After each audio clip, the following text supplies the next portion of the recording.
Iran போரில் அமெரிக்காவின் 42 விமானங்கள் காலி, கையை மீறிய செலவு, ட்ரம்ப் மொத்தமாக சொதப்பல். அமெரிக்க இஸ்ரேல் கூட்டுப்படைகள் கடந்த பிப்ரவரி மாதம் ஈரானுக்கு எதிராக ஆபரேஷன் எபிக் ஃபியூரி என்ற தாக்குதலை தொடங்கின. இது ஈரான் அமெரிக்க போராக வெடித்தது. இதில் அமெரிக்கா மொத்தம் 42 விமானங்கள் மற்றும் ட்ரோன்களை இழந்துள்ளதாக தற்போது தெரிய வந்திருக்கிறது. சுமார் 40 நாட்கள் நீடித்த மோதலில் அமெரிக்க ராணுவ இழப்புகள் குறித்து அந்த நாட்டு நாடாளுமன்ற ஆராய்ச்சி சேவை அமைப்பு ஒரு அதிகாரப்பூர்வ அறிவிக்கையை சமர்ப்பித்துள்ளது. அமெரிக்க பாதுகாப்புத்துறை மற்றும் மத்திய கட்டளை அமைப்பு வழங்கிய தகவலின்படி மொத்தம் 42 விமானங்கள் சேதப்படுத்தப்பட்டுள்ளதாக அதில் தெரிவிக்கப்பட்டுள்ளது.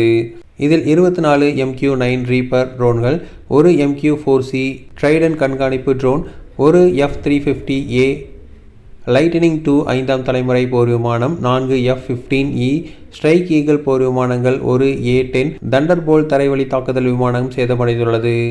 மேலும் 7 KC-135 ஸ்ட்ராடோ டேங்கர் எரிபொருள் நிரப்பும் விமானங்களையும், ஒரு E-3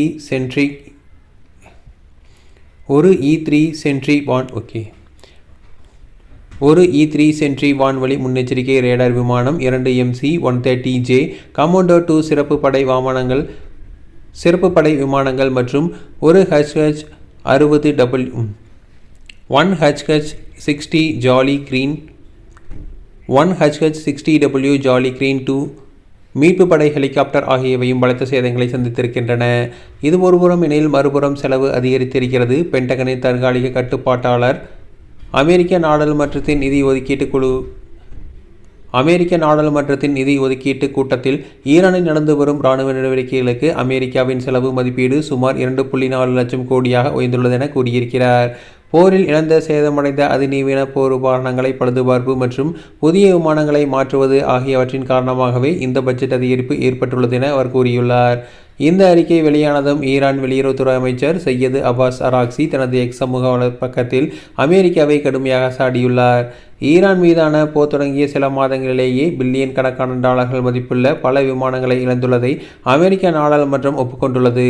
உலகமே வியந்து பாராட்டும் அமெரிக்காவின் அதிநவீன F-35 போர் விமானத்தை வான்வெளியில் சுட்டு வீழ்த்திய முதல் நாடு என்ற பெருமையை ஈரானின் ஆயுதப்படை பெற்றுள்ளது என அவர் பெருமிதத்துடன் குறிப்பிட்டுள்ளார். அமெரிக்க மற்றும் இஸ்ரேல் போன்ற வல்லரசு நாடுகளின் கூட்டு வான்வழி தாக்குதல் வியூகங்களையும் மீறி ஈரான் தனது ஏவுகணை தடுப்பு ஆற்றலால் அமெரிக்காவின் மிக முக்கிய போர் விமானங்களை வீழ்த்தியது சர்வதேச இராணுவ வட்டாரத்தில் பெரும் ஆச்சரியத்தை ஏற்படுத்தியுள்ளது.